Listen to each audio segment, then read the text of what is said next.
Aja deh. Atau ketemu sama Dito langsung? Oh, gue maunya ketemu sama Dito. Wah, pengen banget. Boleh sampaikan salam ke Dito ya. Sampaikan salam sama Dito Mahendra, pacarnya Nindya Yunda ya. Kalau nggak, Nindya Yundanya mau boxing di HS3? Boleh. Tantangan terbuka ya? Kalau iya, tantangan terbuka untuk Nindya Yunda. Boleh kita boxing di HS3 karena ada tempatnya. Kalau nggak dapat sponsor, nanti Kak Fitri yang sponsorin. Nikita Mirzani akankah masuk penjara 12 tahun? Nikita Mirzani tersangka. Ini jejak kasusnya. Berawal dari sindiran lalu dilaporkan Dito Mahendra. Sebelum lanjut videonya tolong dibantu agar channel Somasi TV semakin berkembang dengan cara klik subscribe dan nyalakan tombol lonceng. Terima kasih. Dikutip dari tribunnews.com, kabar terbaru datang dari Nikita Mirzani. Kini Nikita Mirzani tersangka kasus pencemaran nama baik. Status Nikita Mirzani tersangka dibenarkan pihak Kejaksaan Negeri Serang. Kejaksaan menerima surat pemberitahuan status Nikita Mirzani tersangka dari pihak kepolisian bagaimana jejak kasus Nikita Mirzani dan Dito Mahendra sehingga Nikita Mirzani tersangka. Adanya dokumen yang beredar di media sosial tentang status saudari NM sebagai tersangka. Sebelumnya beredar surat pemberitahuan penetapan status tersangka atas nama Nikita Mirzani sudah dilayangkan kepada Kejaksaan Negeri Serang. Berdasarkan surat pemberitahuan yang diterima tribunbanten.com pada Rabu, tanggal 22 Juni tahun 2022. Surat tersebut dilayangkan oleh Kepala Satreskrim Polresta Serang Kota, David Adikusuma, kepada Kepala Kejaksaan Negeri Serang tertanggal 13 Juni tahun 2022. Dalam surat itu, diterangkan bahwa tim penyidik Polresta Serang Kota telah menetapkan Nikita Mirzani sebagai tersangka sejak tanggal 13 Juni tahun 2022. Dalam surat tersebut menyebutkan bahwa Nikita Mirzani ditetapkan sebagai tersangka dalam perkara dugaan tindak pidana pasal 27. Ayat 3, Junto pasal 45, atau pasal 36 Junto, pasal 51, Ayat 2 Undang-Undang Republik Indonesia Nomor 19 Tahun 2016 tentang ITE atau penistaan dengan tulisan sebagai dimaksud pasal 311 KUHP. Usai terima penetapan Nikita Mirzani tersangka, Kejaksaan tunggu pelimpahan berkas perkara. Informasi Nikita Mirzani tersangka itu disampaikan oleh Kepala Seksi Intelijen Kejaksaan Negeri Serang, Reskinil Jusar. Surat penetapan tersangka sudah kita terima, sudah dipegang Kasipitsus Kejari Serang, ujarnya kepada tribunbanten.com melalui telepon WhatsApp, Rabu tanggal 22 Juni tahun 2022. Setelah menerima surat pemberitahuan penetapan tersangka terhadap artis Nikita Mirzani, pihaknya masih menunggu pelimpahan berkas tahap 1 dari penyidik. Sebab saat ini, kata Reskinil, pihaknya baru menerima surat pemberitahuan SPDP dan dilanjut surat penetapan tersangka. Setelah menerima ini, kami dari penuntut umum hanya menunggu pelimpahan berkas perkara tahap 1, tambahnya. Jejak kasus Nikita Mirzani dan Dito Mahendra. Berikut ini jejak kasus Nikita Mirzani yang akhirnya menjadi tersangka karena laporan Dito Mahendra. Selebriti Nikita Mirzani sempat menjadi sorotan setelah rumahnya didatangi sejumlah polisi pada Rabu, tanggal 15 Juni tahun 2022 pukul 3 waktu Indonesia Barat. Diketahui kedatangan tim kepolisian Satreskrim Polresta Serang Banten ke rumah Nikita Mirzani untuk melakukan penjemputan paksa. Ternyata Nikita Mirzani didatangi polisi karena laporan yang diduga kekasih dari Nindya Yunda, Dito Mahendra. Aktris yang kerap disapa Nyai itu dilaporkan terkait dugaan pencemaran nama baik dan Undang-Undang ITE, atas unggahan story di Instagram pribadinya. Diketahui bahwa Nikita Mirzani telah dilaporkan oleh pelapor atas nama Dito Mahendra pada tanggal 16 Mei tahun 2022. Laporan itu telah teregistrasi dengan nomor LPB 263 5 Romawi 2022 SPKT C Polresta Serang Kota Polda Banten. Nikita Mirzani tersangka, ini jejak kasusnya, berawal dari sindiran lalu dilaporkan Dito Mahendra. Nikita Mirzani saat ditemui di kediamannya, Pesanggerahan, Jakarta Selatan, Rabu tanggal 15 Juni tahun 2022. Dito Mahendra melaporkan Nikita Mirzani dalam kasus dugaan pencemaran nama baik.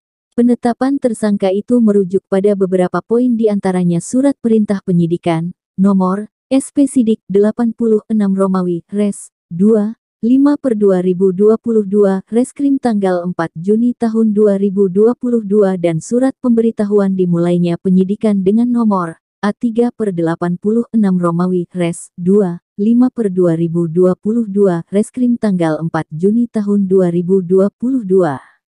Serta berdasarkan hasil gelar perkara di ruang Satreskrim Polresta Serang Kota pada Senin, tanggal 13 Juni tahun 2022. Sindiran Nikita Mirzani bikin Dito Mahendra laporkan Nyai. Mahendra Dito atau Dito Mahendra diduga melaporkan usai ia kerap disindir melalui sosial media Instagramnya Nikita Mirzani. Sekedar informasi, Nikita Mirzani memang cukup sering menyindir Dito Mahendra di sosial media Instagramnya belakangan ini. Ia pernah menyinggung soal hutang pegawai dan dugaan tindakan penganiayaan yang dilakukan Dito. Dari arsip berita tribunnews.com, diketahui jika lewat sosial media Instagram miliknya, Nikita Mirzani meminta pihak kepolisian segera menindak Mahendra Dito. Mahendra Dito dikabarkan melakukan tindak penganiayaan pada seorang petugas keamanan komplek. Nikita Mirzani juga menyangkutkan masalah tersebut dengan dugaan penyekapan terhadap mantan supir dan artis yang terduga dilakukan oleh Nindi Ayunda. Ini dia muka orang yang diduga melakukan penyekapan dan pemukulan secara sadis ke mantan supir Bebegik Sawah. Yang dilakukan di rumah ibu kandungnya Bebegik, kata Nikita Mirzani sembari mengunggah foto Mahendra Dito, dikutip tribunnews.com, Minggu tanggal 15 Mei tahun 2022. Pak polisi kalau nggak nanganin ini dengan serius berarti ada apa-apanya, tulis Nikita. Bahkan Nikita membagikan video yang diduga adalah mantan supir Nindi Ayunda setelah mengalami penyekapan dan penganiayaan. Ini dia korban pemukulan dan penyekapan yang diduga dilakukan orang perempuan giling yang sok jagoan beserta kutu kupret Pickwater yang selalu bawa-bawa propam dalam masalah apapun, tulis Nikita. Sopirnya ini disekap di kos-kosan ibunda tercinta yang gila harta. Ibu kandung si perempuan giling ini pun tahu kalau ada penyekapan. Tapi malah dibiarkan, berdebah memang keluarga itu, lanjutnya. Pihak kepolisian membenarkan adanya laporan soal penganiayaan terhadap satpam yang diduga dilakukan Mahendra Dito.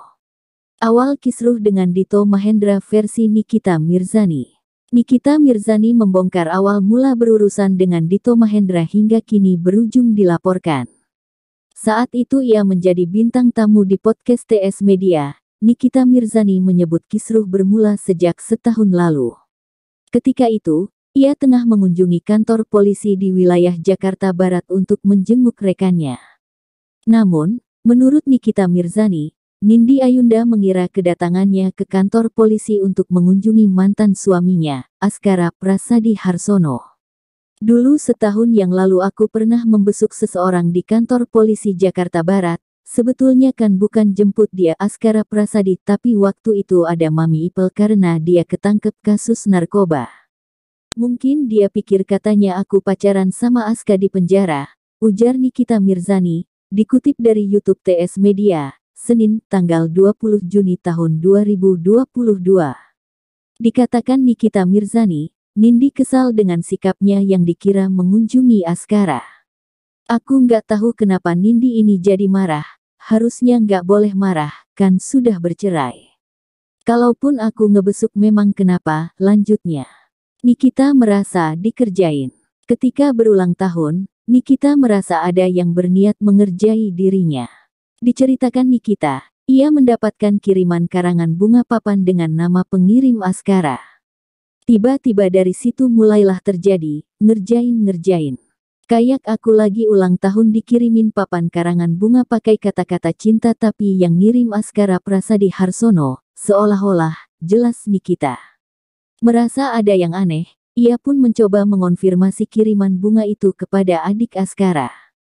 Saat dihubungi, Askara pun menyebut tidak pernah mengirim karangan bunga tersebut. Hal itulah yang kemudian membuat sang artis kontroversial ini bingung. Aku konfirmasikan, ini dari Aska ya. Kok ngirimnya papan gini pakai kata-kata? Oh kita nggak pernah kirim Kak Niki, katanya gitu. Bingung dong aku, tandasnya. Dari kasus yang sedang menjerat Nikita Mirzani, semoga saja bisa menjadi pembelajaran yang berharga bagi kita semua. Berhati-hatilah dalam memposting sesuatu di media sosial. Sebelum melakukan tindakan, lebih baik kaji dulu efek yang akan timbul, apakah dapat mengancam keselamatan Anda dan orang lain. Sekian video singkat kali ini, kami dari tim Somasi TV, mengucapkan terima kasih telah menonton video ini. Jangan lupa beri komentar terbaik Anda dan juga like jika Anda suka videonya serta bagikan ke seluruh teman-teman Anda.